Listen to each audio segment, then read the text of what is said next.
He would drink by himself and raise a weathered thumb towards the high shelf, call in another rum and black currant without having to raise his voice, by a lifting of the eye and a discreet dumb show of pulling off the top, a dole-kept breadwinner.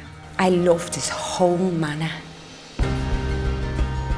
Heaney's genius was not merely that he knew people, but he could connect the determined literalist with the symbolic dreamer. It's such an exciting time to listen to a wonderful performer speak about poetry like that. It was inspirational. Heaney characterised poetry as the imagination pressing back against the pressure of reality.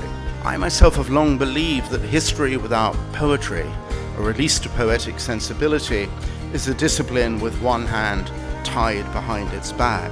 Wind blown, surplice and soutane rained on, flower laden, coffin after coffin seemed to float from the door of the packed cathedral like blossoms on slow water. Heaney's was a relationship with politics that was marked by the sidelong moves of human experience, so that even the tentative soundings out of the other side's Protestant and Catholic neighbours carries an incomparably deeper and more hopeful truth than the tinny cant of armed ideologies. In here we're all the same, an indivisible community of the imagination.